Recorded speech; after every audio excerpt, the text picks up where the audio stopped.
Yes hello everyone.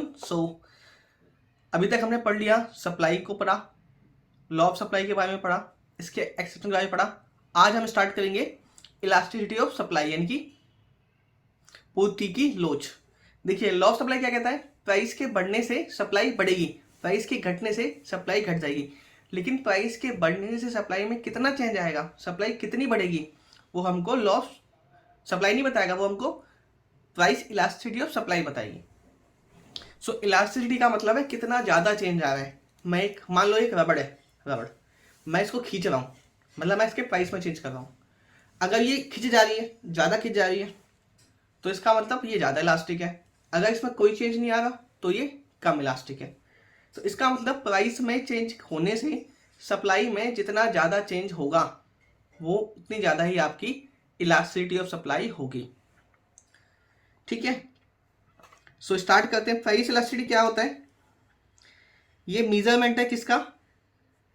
Percentage change in quantity supplied का upon response to some percentage change in price, यानी कि price में change होने से सप्लाई में कितना ज़्यादा चेंज होता है। देखिए, इलास्टिसिटी ऑफ सप्लाई कई तरह की हो सकती है। नंबर 1 है प्राइस इलास्टिसिटी, जो 12th क्लास के सिलेबस में। उसके अलावा अदर फैक्टर के चेंज होने से अगर प्राइस में चेंज होता है उसको बोलते हैं क्रॉस इलास्टिसिटी। इसके अलावा अदर फैक्टर्स जैसे कि फर्म्स की संख्या में चेंज होने से चेंज होगा सप्लाई में, तो भी वो क्रॉस इलास्टिसिटी कहलाती है। तो आपके सिलेबस में सिर्फ प्राइस इलास्टिसिटी है, तो हम इसको पढ़ते हैं। सो प्राइस इलास्टिसिटी का फॉर्मूला क्या होता है? ES, इलास्टिसिटी को हम डिनोट करते हैं ई से, और सप्लाई है तो ES, percentage change in quantity supplied upon percentage change in price of the commodity. तो जैसे वहां हमने डिमांड में पढ़ा था, सिमिलरली सप्लाई का भी फॉर्मूला वैसा ही रहेगा। ES equal to P by Q into delta Q upon delta P। अब यहाँ पे डेल्टा Q क्या होता है? डेल्टा Q Q1 माइनस में Q। Q1 क्या है? हमारी बाद वाली सप्लाई की क्वांटिटी। Q क्या है? पहले वाली क्वांटिटी। सिमिलरली डेल्टा P क्या है? P1 minus P। P1 क्या है? बाद वाला प्राइस। P क्या था? पहले वाला प्राइस। तो एक एग्जांपल से इसको हम समझते हैं।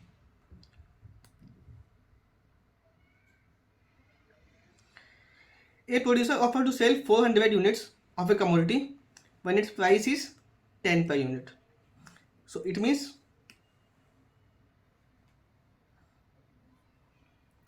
Q कितना था हमारा? यहाँ पे Q था हमारा 400, तो प्राइस कितना था? 10 था। तो हमने Q लिख लिया, P लिख लिया। फिर क्या कहता है? While only 200 units are offered if the price reduces to 5 per unit. कहता है अगर प्राइस को हम 5 कर देंगे, यानी कि नया प्राइस हो गया 5, तो सप्लाई सिर्फ कितनी हो जाएगी? 200 हो जाएगी। तो डेल्टा क्यू कितना निकल गया हमारा? माइनस का 200, और डेल्टा पी कितना निकल गया? माइनस का 5। फॉर्मूला लगाते हैं। ES इक्वल टू, जो ऊपर लिखा हुआ है फॉर्मूला हमारा, P बाई Q इंटू में delta Q upon delta P। P कितना था हमारा? P था हमारा 10। Q कितना था? इनिशियल सप्लाई कितनी थी हमारी? 400।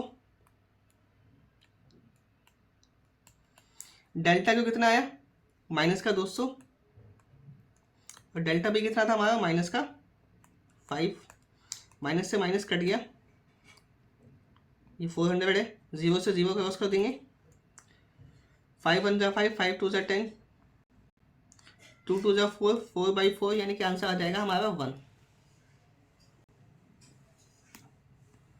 1 is the answer.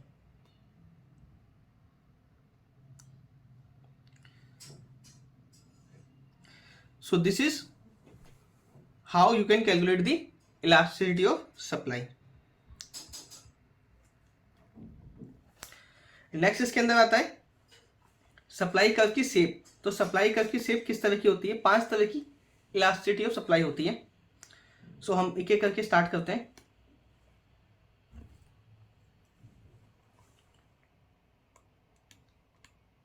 Shape of supply curve.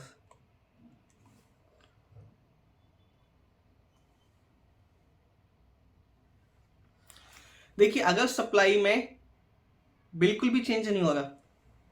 मैं एक एग्जांपल के थ्रू समझाऊंगा आपको। यहाँ पे हम लेते हैं प्राइस को और यहाँ पे हम लेते हैं क्वांटिटी को। ये हमारा एक्स एक्सिस पे क्वांटिटी आएगी यानी कि सप्लाई आएगी, वाई एक्सिस पे प्राइसेस आ जाएगा।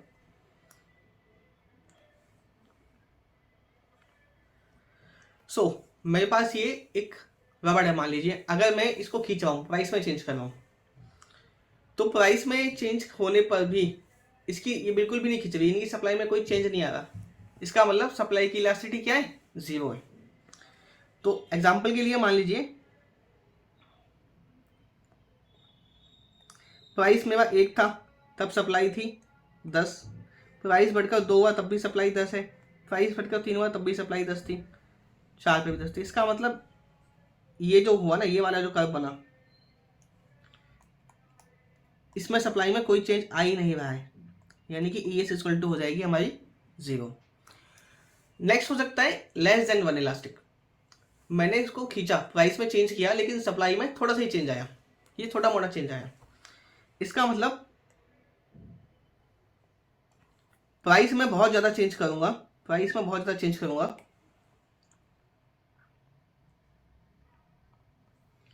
देखिए प्राइस में मैंने कितना ज़्यादा चेंज किया यहाँ पे,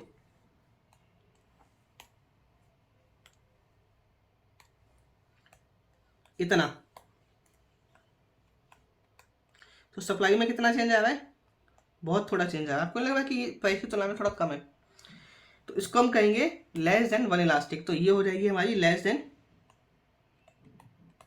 1। नेक्स्ट होता है जितना परसेंटेज मैंने प्राइस में चेंज किया, अगर मैंने 10% प्राइस में चेंज किया है, उतना 10% ही सप्लाई में चेंज हो गए।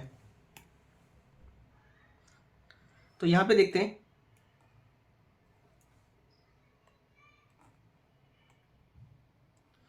जितना चेंज मैं प्राइस में करूंगा लगभग उतना ही इनके सप्लाई में हो रहा है। सो दैट मीन्स अगर ये 45 डिग्री के एंगल से बनेगा तो यहाँ पे लोच क्या हो जाएगी, इलास्टिसिटी हो जाएगी हमारी 1। नेक्स्ट बात करते हैं, मैंने प्राइस में बिल्कुल थोड़ा सा चेंज किया, मैंने इसको ज़रा सा खींचा और ये पूरा का पूरा रबड़ फैल गई, यानी कि प्राइस में तो मैं बहुत ही कम चेंज कर रहा हूँ, ये इतना सा ही चेंज कर रहा हूँ, यूज़ कर रहा हूँ, लेकिन सप्लाई के अंदर देख रहे हो कितना ज़्यादा चेंज आ रहा है। तो यहाँ पर लॉस हो जाएगी मोर देन 1, यानी कि ये कर्व कुछ इस तरह का बनेगा। E S elasticity of supply is more than 1 हो जाएगी यहाँ पे। और लास्ट टॉपिक होता है जब मैं सप्लाई में कोई चेंज कर ही नहीं रहा, सप्लाई में मैं कोई भी चेंज नहीं कर रहा, लेकिन सॉरी प्राइस में मैं कोई भी चेंज नहीं कर रहा, लेकिन सप्लाई इंक्रीज ही होती जा रही है। तो ये बिल्कुल प्राइस सेम है हमारा, यहाँ पे सप्लाई पहले यहाँ पे Q थी, फिर Q1 हो गई, फिर यहाँ पे Q2 हो गई, यानी कि ये वाला जो कर्व बनेगा, ये वाला जो कर्व बनेगा, ये हमारी इलास्टिसिटी परफेक्टली इलास्टिक हो जाएगी, परफेक्टली इलास्टिक हो जाएगी, इन्फिनिट हो जाएगी। तो पहले 0 थी, फिर लेस देन 1, फिर 1, फिर मोर देन 1 और फिर इन्फिनेटिव। तो इस तरीके से आप इसको याद रख सकते हो, 0, लेस देन 1, 1, मोर देन 1 और इन्फिनेटिव। ठीक है, यस सर। इसके अलावा एग्जाम में एक और क्वेश्चन आ जाता है कि कौन कौन से फैक्टर्स है जो आपकी इलास्टिसिटी सप्लाई को अफेक्ट करते हैं। सो नंबर 1 है नेचर ऑफ इनपुट यूज्ड। देखिए जो इनपुट हम यूज़ कर रहे हैं प्रोडक्शन में, अगर वो कॉमनली अवेलेबल है, मान लीजिए मैं चाय बनाता हूँ तो मेरे पास चीनी, दूध, चाय पत्ती कॉमनली अवेलेबल है, तो मैं कभी भी चाय की सप्लाई को बढ़ा सकता हूँ। लेकिन मैं कुछ ऐसा गुड्स बनाता हूँ, मैं ऐसी कोई डिश बनाता हूँ जिसका मसाला मैं चाइना से इंपोर्ट करता हूँ, तो उसको आने में टाइम लगेगा, तो वहाँ पे मैं सप्लाई को बढ़ा नहीं सकता। तो अगर कॉमनली अवेलेबल इनपुट्स होंगे तो सप्लाई ज़्यादा इलास्टिक होगी, अगर इनपुट अवेलेबल नहीं होंगे तो कम इलास्टिक हो जाएगी। नेक्स्ट है नेचुरल कंस्ट्रेंट। कई बार सप्लाई जो होती है गुड्स की वो नेचुरल कंस्ट्रेंट पर डिपेंड करती है। नेचुरल कंस्ट्रेंट मतलब कुछ ऐसी वस्तु होती है जिनको प्रोडक्शन करने में प्राकृतिक बाधाएं आ सकती हैं। या फिर कुछ ऐसी चीज़ें जिसको उत्पादन करने में कई साल लगते हैं। तो जैसे कोई टीक वुड का पेड़ है, उसको मैं अगर बनाऊंगा तो उसको बड़ा होने में 10 साल 20 साल लगेंगे। तो इसका मतलब इसकी सप्लाई लेस इलास्टिक हो जाएगी। नेक्स्ट है रिस्क टेकिंग। अगर जो सेलर है वो रिस्क लेना जानते हैं, वो प्रोड्यूसर अपने पास ज़्यादा स्टॉक रखता है, उसको लगता है कि सेल ज़्यादा कम ज़्यादा हो सकती है तो वो स्टॉक ज़्यादा रखता है, तो उसके पास आउटपुट ज़्यादा होगा तो वो सप्लाई भी ज़्यादा कर पाएगा। नेक्स्ट है नेचर ऑफ कमोडिटी। अगर गुड्स हमारे पेरिसेबल है, जल्दी ख़राब हो जाता है, तो लोग उसका स्टॉक कम रखते हैं सेलर, तो उसकी डिमांड क्या हो जाएगी, कम इलास्टिक होगी। ड्यूरेबल गुड्स की डिमांड ज़्यादा इलास्टिक होगी। कॉस्ट ऑफ प्रोडक्शन, अगर कॉस्ट ऑफ प्रोडक्शन बढ़ जाएगी तो प्रॉफिट कम हो जाएगा, तो सप्लाई भी कम हो जाएगी। तो इसका मतलब यहाँ पे तो हमारा नेगेटिव रिलेशन है, कि हमने सप्लाई फंक्शन में भी पढ़ा था। टाइम फैक्टर, जितना ज़्यादा टाइम होगा मेरे पास, मैं उतना ज़्यादा प्रोडक्शन कर सकता हूँ, उतनी ज़्यादा सप्लाई बढ़ा सकता हूँ। तो लॉन्गर टाइम में सप्लाई ज़्यादा होती है, इलास्टिसिटी ज़्यादा होती है, शॉर्टर टाइम में कम होती है। नेक्स्ट है टेक्निक्स। जो हमारी प्रोडक्शन टेक्निक्स है अगर वो कॉम्प्लेक्स है तो उसको बनाने में ज़्यादा टाइम लगेगा, इसका मतलब सप्लाई कम इलास्टिक होगी। और अगर इजी टेक्निक है तो सप्लाई ज़्यादा इलास्टिक होगी।